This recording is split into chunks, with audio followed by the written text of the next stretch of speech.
At Elements Financial, we provide trusted advice through online articles, quick videos, and live stream workshops that cover a range of valuable topics. And our experts are always here to support you with one-on-one guidance. Learn more at elements.org/advice. Good morning, and welcome to today's edition of Facebook Live, presented by Elements Financial Federal Credit Union. My name is Tim Green, and I will be your host today for our presentation entitled Unpacking the Top 5 Mortgage Misconceptions.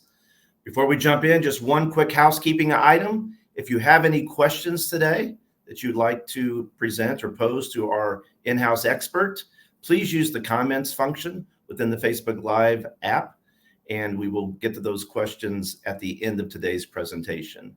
And as always, if we can't answer those today, we'll certainly get back to you post presentation with the answer you've asked, or with the answer to the question that you've asked. So without further ado, I'm going to bring in one of our Elements in-house mortgage experts, Mr. Chris Kerr. Good morning, Chris. Good afternoon, Tim. Oh, it is afternoon. We're right at noon, so give me a little break here. So I'm close. So Chris is our mortgage sales manager here at Elements, and he is as happy as I am to be with you all today. Right, Chris? Absolutely. Awesome. So let's jump right in. Again, we're going to unpack the top 5 mortgage misconceptions. And that first question that you and your team get often is, should I get pre-approved? Should I shop for a home before I get pre-approved? Yeah. So how would you guide our membership on that? I would say that I think way too often in this particular market, people make the mistake of shopping for a house before they even know what they're getting themselves into. And an example I'll give is my wife and I bought our first house back in 2006. And as our kids started to get a little older, that house was beginning to be a little bit too much, not enough space for us is the way that I would put it. And every time we'd get in the car to go somewhere, whether it was a baseball tournament or just over to family's house, or anytime we were in the car, my wife would be on her phone looking at houses while I was driving. And she'd say, "Hey, Chris, look at this house. Look at this house." And over, I just said, "We're not ready." Our house hadn't necessarily gone up in value. And if we were going to make that next big move, we weren't there. So oftentimes it would frustrate her or cause tension because she was wanting to fall in love with something and we weren't necessarily ready to be able to do that. And I think that's the most important part of getting pre-approved is knowing what your buying power is. And in this particular marketplace today, it's even more so. I can't tell you how many times I get a phone call on the weekend or, hey, we just saw a house. I've never talked to these people. They don't know what a payment's going to look like on that house. And, hey, I need to get pre-approved because we're wanting to put in an offer right now, this exact moment in time. And I'm like, that's great. I'll help you and we'll go through it. But it adds a little bit of stress to the process. And in this market, man, people are putting 20 offers in, 20 different people. And if you don't have your ducks in a row, it can end up biting you in the end. Right. One great thing I know about, here in Marion County or the local Indianapolis marketplace is the power of an Elements pre-approval compared to some other pre-approval letters, and how important that can be in the decision-making process, where I know of several different situations where my customer has won because they had an Elements pre-approval letter and that listing agent gave their seller, "Hey, I trust these people. We know that they do good loans. These are people that can get things done. This is a good offer." So who you pick to have your pre-approval letter with can and should be considered when you're going through that, because so many people want to go online to Quicken Loans or some of those other big names out there that people see when they type it in on the web, and not always the best particular place to be able to find. Not that I'm bad mouthing anybody, but having somebody local can help. Right. Yeah. So it's great the reputation that Elements has, right? And that, in this crazy market, like you just mentioned, right, where, a house goes on the market and they've got 20 offers in a matter of hours, not even a day in some cases, right? Sometimes that the Elements name can push your offer or your bid to the front of the line because of that great reputation. I know you and your team work very hard to maintain that rep too. So thanks for that. Let's move on to our second question. Do it. So interest rates, right? Very competitive market, as we've alluded to. Interest rates are kind of on the rise a little bit here lately. But, is it always, when you're shopping for a mortgage provider, is it always the loan with the lowest interest rate that you should jump on? What other factors should you consider as a home buyer? So I think oftentimes people think interest rate is what drives it and how they should base that, their decision on who they go with. And people often lose a little bit of understanding of when they're shopping, what they actually need to be shopping for. Because I can't tell you how many times I've gotten a phone call. Hey, Chris, so-and-so is offering me an interest rate of 4%. And let's say I was offering 4.125%, and they think, 4%, that's a great, their loan amount's going to be $200,000. But what they don't necessarily see is, that particular other lender is charging a point of the loan amount. So if that loan amount's $200,000, they're charging an extra $2,000 in closing costs to get that particular rate. Maybe that payment lowers $20 a month in that particular scenario, where my rate, let's say in this particular situation, was 4.125%. So a little bit higher. My APR is lower, comparatively speaking, because we aren't charging that extra $2,000 in closing costs. So you got to look, weigh the pros and the cons of that particular situation. I'll see builders sometimes that, will try and throw really low rates at people to win their business, and then throw 2 points in discount in order on there in closing costs to get them that particular rate. And the question becomes, is that the best deal for you? Right. So looking at what I always walk people through is to say, what are you saving monthly and how much extra is it going to cost? And to put it down to go, all right, your break-even point is 88 payments from now. The first 88 payments, this is the better deal.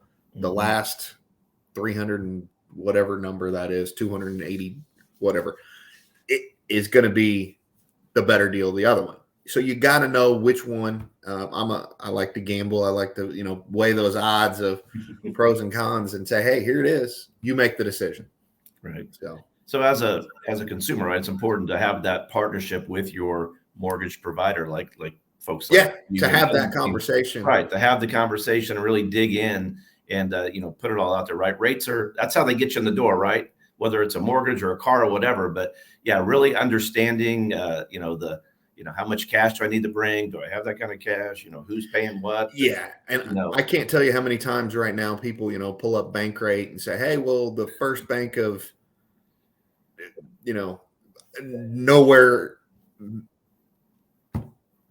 Oklahoma, is offering us this particular rate online. And I'm like, do you know them? Do you have any sort of and by the way, do you read the fine print that they're charging that 1 point in origination in order to be able to get you that particular rate, and whether or not they're going to get you to the closing table or not can matter. So. Right.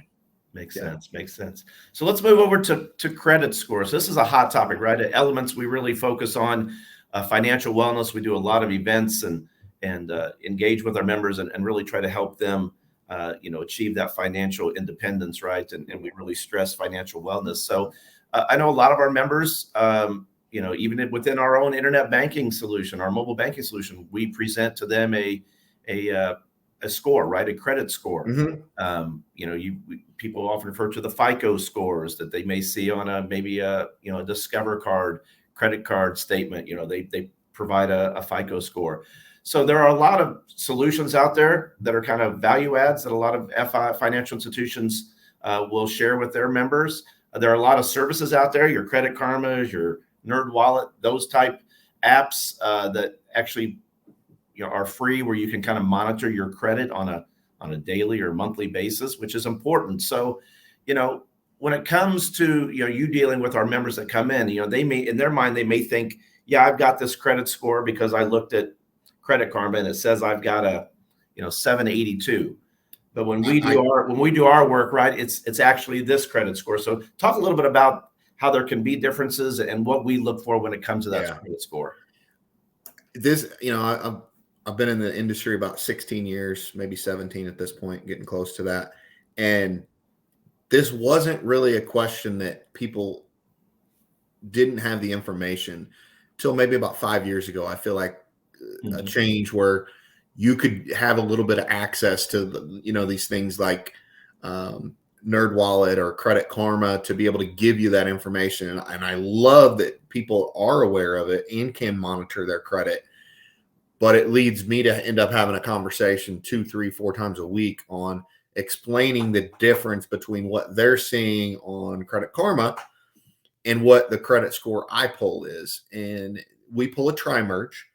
And the example that I give to people is to say, if you walk into an office and 3 people pull your credit at the exact same time, one for a credit card, one for a car loan, and one for a mortgage application, all 3 of those people are going to pull different scores because it's an algorithm is calculating based on the likelihood of repayment based on the type of credit that you're applying for.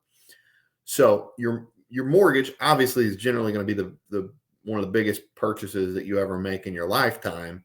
So that's probably going to have the most critical of those particular equations to come up with that score. And what I find that Credit Karma or NerdWallet and those places post on there is the most generous of those credit scores, those algorithms to, that's what they put on there. And I think that's great. And I think it's a great tool. And what I tell people is I wouldn't necessarily live or die by what that credit score tells you it is, but monitoring the ups and downs of that score over the course of time and what that trend is, right, I think is the most important aspect of that particular, those tools. So I wouldn't necessarily feel like, walking around and telling everybody I'm 740, right. There's different numbers across the board of what those are and what you're applying for. And I think you make a great point, right? I use them more as a trend, right? I want to see that trend moving up, right? Yeah. And steady as she goes. So you mentioned just educational purposes. You mentioned the tri-merge. We use a tri-merge. Can you explain a little bit about that? Those are, I believe, and correct me if I'm wrong, but those are the 3 major credit bureaus that we use here. Yeah, the 3 major credit bureaus are Equifax, Experian, and TransUnion, and they all have different algorithms and equations to determine what your particular credit score is. But we throw out the, just like the old Olympic judges, we throw out the high score, we throw out the low score, and we go with the middle score. Right. And one thing that often comes up, Tim, is what do we base the interest rate off of? And a lot of times one of those factors is credit score. And if there's 2 people on a loan, it's actually based on the lowest middle score of those 2 individual borrowers. Okay. So that's something to keep in mind as you're shopping around. So good tidbit there. Good information. So let's move on to our 4th misconception. When you mention the word insurance and mortgages, sometimes it gets a little confusing, right? There's different types of insurance. So I know there's your obviously your homeowner's insurance that protects your asset, but there's also mortgage insurance. So can you talk a little bit about that and how it protects our consumer? Yeah. A lot of times especially with first-time home buyers, they don't necessarily know what mortgage insurance is or think it's a great thing for them. They're like, yeah, I want that. In the event that I die or lose my job, that I got mortgage insurance to cover my payment. No. That's not exactly what that is. It's mortgage insurance isn't necessarily something that is good for the consumer, other than it's an ends to a means. By that, I mean, in order for you to be able to get a mortgage loan with minimal down payment, you have to have mortgage insurance in some way, shape, or form generally if you aren't putting 20% down. And it's just basically an insurance policy that you are paying on behalf of the lender or the credit union or the mortgage company every month, that you're paying that policy on their behalf until you gain enough equity that can go away. And, FHA, it's on there for the life of the loan. It doesn't go away. Hopefully one day they'll change that back to it eventually dropping off. But on a conventional loan, it should drop off once you get to 78% of the loan to value, which is to say what your house was worth when you bought it and what you owe. It should drop off automatically. You can actually get it off earlier if you make a phone call and can document a few different things. But a lot of time people misunderstand what homeowners insurance or mortgage insurance are, and they think that they're the same thing, and they're not. Homeowners insurance protects it from a fire, right, wind, things like that. Right. Interesting. Yeah, and I know it's all based on rules and regs, right? That's an unfortunate part of the business. But, that's right. Tell me what the rules are, and I'll figure out a way to play by them. Right. So again, before we get to our last misconception here for today's conversation, just a reminder, if you have any questions or comments, please post those within this Facebook portal, and we'll get that answered here shortly. So our last question of the day, our last misconception, is regarding down payments. Mm-hmm. So is a down payment really all you have to worry about when it comes to upfront cost, or are there sometimes some hidden unexpected costs? I wouldn't call them hidden, but it's not necessarily something that people are aware of when, especially first-time home buyers. Well, I wouldn't say, hidden here at Elements, maybe some other places, right? Yeah. Right. Yeah. So what I would say is, they often think of, hey, I got 5% to put down. On a $200,000 home, they've got $10,000 saved up. And I often say, that's great. But in this particular market, 10 years ago, you could get away with that. You could ask the seller to pay your closing costs for you. But in this particular market, people are having to do appraisal gap waivers where they're covering a certain amount of money above and beyond what, the house appraises for. But there's closing costs that are associated with that transaction. There's something called prepaids, which is things like escrowing for taxes and homeowners insurance and making sure that those are there. Also things like an appraisal, paying for that, make sure that, that the house is worth what you're paying for it. Inspection to make sure that the house is in good condition. That's a big one that when I first got into the industry, inspections, I felt like were fewer and far between. And now every house has an inspection, which is great, really, because you want to know what you're getting yourself into. And making sure you're making the right decision, because you got to protect yourself from different things to make sure that buying a home, while it's a place you're going to live, but it's also an investment long term that you're gaining equity, and you want to make sure that just like you go to buy a car, Tim, you lift that hood up and take a look at it. I don't know what I'm looking at when I'm looking underneath that hood, and my wife can tell you, and my neighbors can tell you that I don't know what I'm looking at when I walk down and look at the furnace in the basement, because I'm clueless. It's just not what I've never been that type of person. Some people are, but I'm not. And that's where you want to have somebody that has those skills to be able to come in there and look at that. So those are those costs that are going to be associated with it. I kind of tell people, whatever your down payment is, you need to probably earmark another $4,000, somewhere in that neighborhood. And it varies from house to house too, because how much the taxes are and different things along those lines can really vary from home to home. Right. Yeah. Good point. Yeah. It's funny. You're talking about inspections, right? I agree. I think they're a necessity, right? I'm not the handiest of guys, but I'm amazed at some of the stories I'm hearing with this competitive market. And again, we mentioned earlier on that sometimes, a house goes on the market and within 2 hours, there's 20 offers. I mean, some people are so they want the house so bad, they're foregoing an inspection, right, to kind of speed up the process. Yeah, And I just find that that's absolutely happening. crazy. So It is.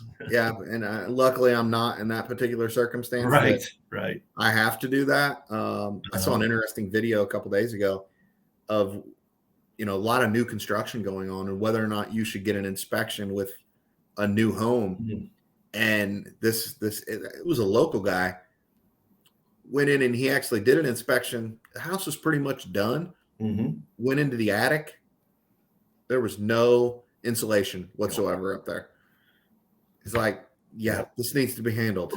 Like, Right. Before yeah, closing, for sure. Yeah, crazy. Interesting. yeah. So that's a good segue. We actually have one question that came through from Jennifer Eads, and she asks, are there any things to be aware of for a new construction loan? So you kind of mentioned the appraisal, or I'm sorry, the inspection. So anything else to be aware of regarding a construction loan and the loan So a process? couple things pop in my mind there, Tim, when you use the word new construction.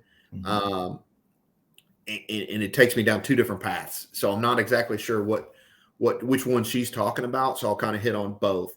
So oftentimes people confuse, like if you walk through it, go to a neighborhood, let's say it's Fisher Homes or Mhm. Lennar or one of those, big builders, and they're building in a neighborhood, you don't necessarily need a construction loan for that.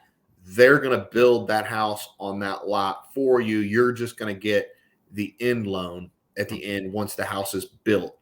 Okay. Nothing really to be concerned about there from that standpoint, other than oftentimes people are worried about what the interest rates are going to be as they're building that house. You know, if you build a house started at 8 months ago, what you thought your payment was going to be and what you're going to close on here in June on that house is probably going to be two different numbers. Right. So construction, buying new construction like that, those are just normal, regular loans like what we're talking about. Mhm. But there are something called construction loans, which is where you own a lot. It may or may not be in a neighborhood, and you want to go out and get a custom builder to build that house on that particular lot. That is one where you need to have at least 10% put down on that house.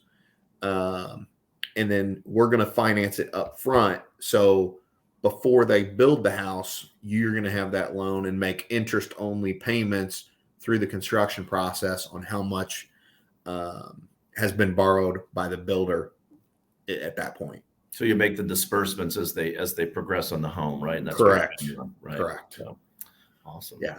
Yeah. Good, I good. hope, and feel free to email or reach out if you have any more questions on that. I can dive into that a little bit more, but Right. Awesome. um, Yeah, a lot of members may not know we offer those new construction loans. So yeah, that's a good plug there. So again, this was a great conversation today, Chris. So again, hopefully we answered our viewers Tim, five I'm specific going to questions. mention something that I should Yeah. have mentioned earlier when we were talking about mortgage insurance, and we here at Elements kind of specialize in a couple different products, specifically our first time home buyer product that with 5% down, you can get out of mortgage insurance. You don't have to have it. And also our professional loan program for physicians, nurse practitioners, lawyers. We offer a product of 100% financing called the professional program that doesn't require mortgage insurance. So that's something that the credit union takes that burden on itself and is a great product for people in a way to save on monthly payment for sure. Okay, great. Hey, we got one more question that snuck in here, so we've got a little more time. So let's address this. Zach Archer asks, it's regarding home equity, right? So, what are some of the requirements for using home equity lines of credit? How does that process work, and can anyone access this if they own a home? So, what are the requirements of using an equity line of credit? Can anyone access this if they own a home? Yes. So, equity lines of credit are a good tool to be able to use the equity in your current process. And there's a couple different things there, Zach. And I know you're looking for your appraisal. I'll get with you here in a little bit. Um, he So equity lines of credit are something that once you bought the house, you have equity in that. You can get a line of credit to do other things with the house. It's like a credit card. and that interest rate can go up or down. You can pay the balance up or down. It's a good thing to have, especially, I've always heard the phrase, it's good to get one when you don't need it. So when you do need it, you've already got it and you can go and take care of that equity. Those interest rates, are variable and the payments are interest only, but it's just like a credit card. As you pay that balance down, it helps. Right. Another option is a home equity loan, which is more on a fixed rate where you're going to have it for 10 years or 15 years. Right. Yeah, the lines of credit, I've used that personally, right? It's nice to have. Like you said, I had the equity built up in the house. I got that line of credit just kind of sitting out there. And, last May, the furnace went out, AC went out. Yeah. $16,000, $18,000 later, I'm able to just kind of borrow on the home equity loan and versus putting on a credit card or something with a higher interest rate. It's a good safety net. Yep. And, somebody smarter than me once said, if you don't get it when you